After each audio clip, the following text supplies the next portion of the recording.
Akkam jirtu kabajamoota fi jaalatamtoota hordoftoota biiftuu Oroo akkuma jirtanitti nageenyi keenya kan kabajaatiif kan jaalalaa isin haa ga'u isiniin jenna. Dhaansuudhaan oduu sa'a kana qabannee dhiyaannee jirra. Hanganuma sagantaa kanaatti hojii turaan affeerraa kenna. Kun biiftuu Oroodha keessan jajjabeeffadhaa laayik sheer godhuu hin dagatina. Kallattimaan gara mata duree oduu amma qabadhetti yeroo dabru oduun jalqaba. Pireezidaantiin Masrii Abdul Fattah Al-Siisii dhimma hidha laga Abbayyaatti wal qabate Itoophiyaa waliin walitti bu'uu hin barbaadu jedhee jira. Yaadni isaa yookaan haasofni isaa kun immoo dubbii ijoo miidiyaalee ta'ee jira.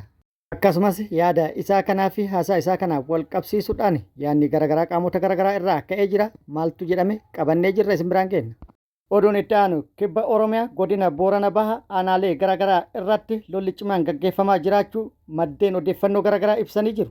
Godina Boorana Bahaa aanaalee garaagaraa irratti humni addaa naannoo Somaalee daangaa Oromiyaa ce'uudhaan haleellaa namoota nagaa irratti raawwateen miidhaa qaamaa fi lubbuu dhaqqabsiisuu odeeffannoon gamas irraa ba'an ibsanii jiru.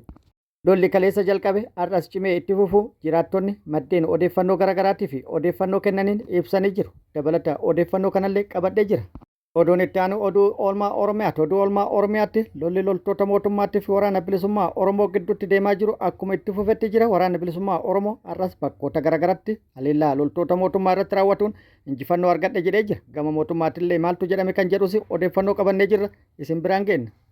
Guutuu oduu kanneenitii fi kan biroo wajjin isin wajjin kan turaani bariisoo ganamooti guutuun oduu akka itti aanu kanatti wal duraa duuban isiniif dhiyaata. Itti booharaa dhaabbanni badhaasa Giraand Afrikaa jedhamu hooggantoota dhaabbilee investimentii torba haala adda ta'een badhaasee jira. Dhaabbanni badhaasa Giraand Afrikaa sirna badhaasaa 20ffaa isaa kan gaggeessu yoo ta'u hooggantoonni ol'aanoon sirna kanarratti badhaafaman Sheek Toofiq Kadir, Obbo Saamu'eel Tafarraa Lammaa Jimaa, Obbo Gammachuu Bayyana, Obbo Balaayina Hekindee, Dr. Abdul Hakim Muhammad akkasumas Dr. Israa'el Daggafaa kan jedhamanidha. Sirna badhaasaa kanarratti dhaabbileen hedduun yookaan dhaabbileen investimentii hedduun kan hirmaatan yoo ta'u dhaabbileen investimentii 56 badhaafamoo ta'an jedhamee jira. Oduun itti aanu godaansi lammiilee Itoophiyaa daran dabalaa jiraachuun gabaafamee jira. Godaansi lammiileen Itoophiyaa biyyarraa gara biyyoota birootitti yookaan immoo gara baha giddu galeessatti taasisan akkaan dabalaa jiraachuu IOM beeksisee jira. Haaluma kanaan baatii sadaasa bara 2025 qofa namoonni yookaan godaantonni 17,000 ol Yemen seenuu beeksisee jira. Haaluma wal fakkaatuun baatii onkololeessaa bara 2025 namoonni 17,000 ol galaana diimaa qaxxaamuruun gara Yemen ce'an jedhee jira. Akka ragaan dhaabbata hordoffii godaantota idil addunyaa IOM ibsetti baatii muddee keessa baqattoonni yookaan godaantonni 17,659 Yemen yoo seenan baatii onkololeessaa keessas baqattoonni yookaan godaantonni 17,685 Yemen seenan jedhee jira. Godaantota kanneen keessaa parsantiin 67 Jibuutirraa gara Yemen kan seenan yoo ta'u parsantiin 31 immoo Somaaliyaa irraan gara Yemen ce'an jedhee jira. Parsantiin 2 immoo Omaan irraa gara Yemen kan ce'an ta'uu ifoomsee jira. Dhumarratti yeroo rakkoon imala godaantummaa irratti hammaatee jiru kanatti godaantonni biyyaa ba'uun dabalaa jiraachuun yaaddeessaadha jedhee jira. Oduun itti aanu godina Boorana Bahaa aanaalee garaagaraa irratti hidhattoonni naannoo Somaalee daangaa ce'uudhaan haleellaa uummata irratti raawwatuun lolli bal'aan gaggeeffamaa jiraachuun gabaafamee jira. Humni addaa mootummaa naannoo Somaalee daangaa Oromiyaa ce'uudhaan aanaa Gumii Eldelloo fi aanaa Liban irraan haleellaa uummata nagaa irratti raawwatuun miidhaa dhaqqabsiisan jechuudhaan jiraattonni OMN'f odeeffannoo kennanii jiru. Akka jiraattonni OMN'f himanitti lolli kan jalqabe kaleessa otoo har'as itti fufuudhaan lubbuun namallee kan badee fi kan madaanis jiraachuu ifoomsanii jiru. Aanaa Gumii Eldelloo ganda Qoraatti jedhamutti akkasumas aanaa Liiban ganda Simintoo jedhamutti haleellaa humnoonni mootummaa naannoo Somaalee raawwataniin miidhaan guddaan dhaqqabuu ibsanii jiru.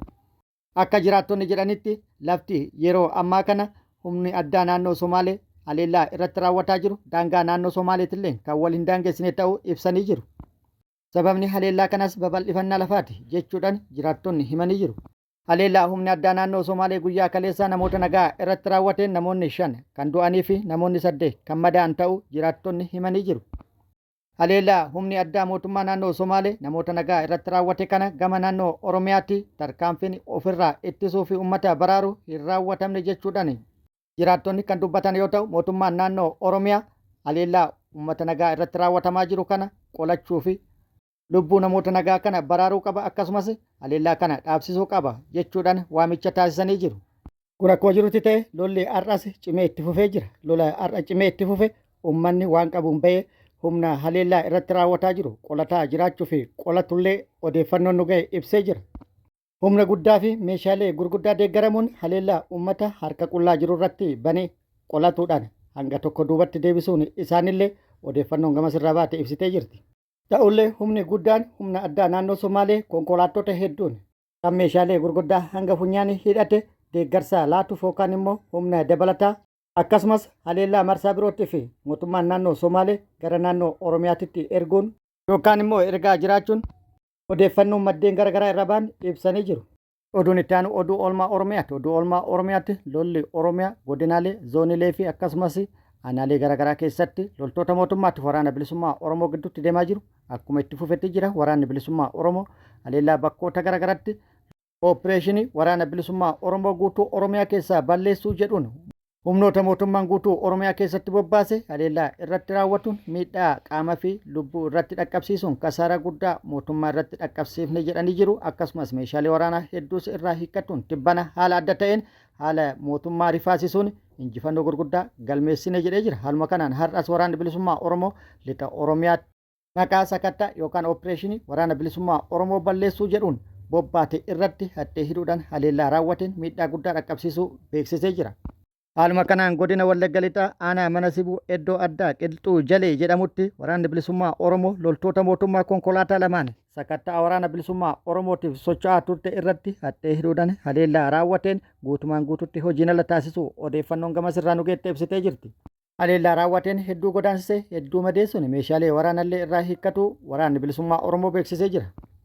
Akkasumas waraanni bilisummaa Oromoo zoonii giddugala Oromiyaa bakkoota garaagaraatti haleellaa humnoota mootummaa irratti raawwatu beeksisee jira. Haleellaa bakkoota garaagaraatti humnoota mootummaa irratti raawwateen miidhaa guddaa kan qaamattii fi kan lubbuu irratti dhaqqabsiisuun akkasumas meeshaalee waraanaa hedduus irraa hiikkatuun injifannoo irratti argadhe jedhee jira. Bakkoota lolli itti gaggeeffame jedhame kana wal qabatee gama mootummaati maaltu jedhame kan jedhu odeeffannoo argachuuf yaallee turre wanti jedhame hin jiru. Gama biraatiin mootummaan guutuu Oromiyaa keessatti opereeshinii bal'aa gaggeessaa jiru itti fufuu beeksisee jira. Lixa Oromiyaatti har'a bakkoota garaagaraatti opereeshinii gaggeessuu fi opereeshinii gaggeessan iddoo addaa Dichoo jedhamuun beekamutti kan yeroo baay'ee hidhattoonni finxaaleeyyii namoota nagaa konkolaataa irraa buusuun miidhaa guddaa irratti dhaqqabsiisanii fi kaampii naannawa sanitti jiru irratti tarkaanfii fudhatuun kaampicha guutumaan guututti hojiin ala taasise jedhee jira. Biraatiin immoo maqaa tarkaanfii fudhatu jedhuun lixa Shaggarii fi kibba lixa Shaggaritti waraana bilisummaa Oromoo waliin hariiroo qabdan sababa jedhuun manneen namoota hedduu gubuu isaanii jiraattonni himanii jiru. Gara biraatiin immoo waraanni bilisummaa Oromoo guutuu Oromiyaa keessatti fufteedhaan humna haaraa leenjisaa ture eebbisee jira. Tibba kana Oromiyaa bakkoota garaagaraatti humna haaraa yeroo dheeraa fi leenjii garaagaraa leenjisaa ture. Leenjii siyaasaa, leenjii loltummaatii fi kan biroos leenjisaa ture ga'umsaan xumursiisuun torbaan tokko keessatti bakkoota hedduutti sirna eebbaa gaggeessee jira. Sirna eebbaa bakkoota garaagaraatti raawwatamaa ture irratti qaamonni garaagaraa haasaa taasisaniin waraanni bilisummaa Oromoo mootummaan opereeshinama guyyaa 15 fi guyyaa 20tiin Oromiyaa keessaa qulqulleessuu fi waggaa 7 guutuu itti karoorfataa turee fi duula bal'aa gaggeessaa ture. Duula bal'aa gaggeessuu miti yeroo garaagaraatti waraana bilisummaa Oromoo balleessine kan hafu parsantii 10 qofa. Kun immoo hojii funaanuu qofatu nu hafa jechuudhaan labsataa turanis dhugaan lafarra jirtu immoo san hin taane waraanni bilisummaa Oromollee akka isaan eegan sanitti yookaan immoo akka isaan labsataa turanitti kan baduu fi kan bade osoo hin taane yeroo ammaa kana sadarkaa baduu miti sadarkaa duubatti deebi'uu bira dabre sadarkaa isaa yaacheessuurra gahee jira jechuudhaan dhaamsa dabarsanii jiru. Oduu gama biraatiin immoo loltoonni mootummaa hedduun bakkoota garaagaraa irraa gara booraa waraana bilisummaa Oromoo dhufan jedhamee jira. Masriin Itoophiyaa waliin wal dhabdee yookaan walitti bu'uu hin barbaadu jettee jirti. Dhimma hidha laga Abbayyaatiin wal qabatee garaagarummaan Itoophiyaa fi Masrii gidduu ture kan addaan fagaatee fi wal dhidhiibba irratti kan hundaa'e ture. Gara Masriitti Masriin hidha laga Abbayyaatiin wal qabatee Itoophiyaan hidha kana akka hin xumurre Masrii waliin waliigaltu malee bishaanis akka itti hin guunne akeekkachiisaa turte. Kana qofaa miti doorsisni akkasumas sodaachisaanis cimee ture. Yeroo ammaa kanatti immoo Masriin ilaalcha Itoophiyaaf qabdu kan doorsisaatii fi sodaachisaa kana waan fooyyessite fakkaatti. Haaluma kanaan pirezidaantiin Masrii Abdul Fattah Al-Siisiin akka jedhetti Masriin Itoophiyaa waliin wal dhabdee keessa galuu hin barbaaddu. Itoophiyaa waliin rakkoo hin qabdu kan barbaadame waliigaltee seeraa dirqisiisu irratti qofaadha. Pirezidaanti Alsiisiin haasaa kana kan taasise walgahii ministeerota Afrikaa fi Raashiyaa Kaayirootti taasifame irratti biyyoota Afrikaa garaagaraa irraa dhufan waliin marii yeroo taasisetti. Itti dabaluunis marii kana irratti haasaa taasiseen Masriin mirga fayyadamummaa bishaan laga Abbayyaa akka mirkanaa'u qofa kan isiin barbaaddu. Kanaaf waliigalteen seera Itoophiyaa waliin akka dirqamaatti mallatteeffamuu akka qabu gaafadha jechuudhaan dubbatee jira.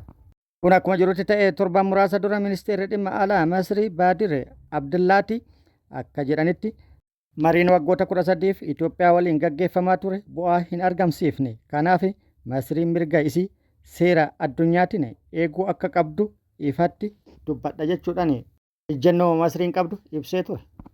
Kana jechuun erga hidha haaromsaa jalqabame Itoophiyaa, Jibuutii fi Masrii ta'uudhaan marii dhimma isaa irratti yeroo hedduu gaggeessaa turan osoo walii hin galinis hidhi haaromsaa hojjetamee xumuramee jira.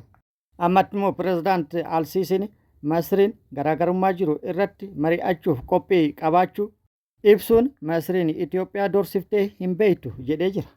Akkasumas ammallee Masriin Itoophiyaa waliin walitti bu'uu fi Itoophiyaan wal dhabuu hin barbaaddu jedhee jira. Pirezidaanti Masrii Abdul Fattah Alsiisii haasaa kana fakkaatu taasisuun isa miidiyaalee Itoophiyaa biratti dubbii ijoo miidiyaalee ta'ee jira. Hedduun yaada fi haasaa pirezidaantichi dhiyeesse kana akka sodaatti kan dhiyeessanii fi kan hafarsaa jiran yoo ta'u, hedduun immoo faallaa kanatti yaaduudhaan qaamoleen garaagaraa yaada kennaniin dhimma hidha laga Abbayyaatiin wal qabate Masrii wanti fiddu kan hin jirre ta'uu ibsuudhaan hedduun isaanii haasaan inni taasise haasaa siyaasaa waan ta'eef haasaa xiyyeeffannoon kennamuufii qabu malee waca miidiyaalee qofaaf ajandaa taasisuun hin barbaachisu jedhamee jira. Kabajamoota fi jaalatamtoota hordoftoota biiftuu Oroo oduun ammaaf qabadde kana hanga ammaa kana guutuu oduu wajjin isin wajjin ka ture ani Bariisoo Ganamooti. Hanga yeroo itti aanutti deebinee wal agarruutti nageenyi Rabbi isiniif haa baay'atu. Nagatti nu turaan immoo hawwii kenna. Nagatti nu turaa.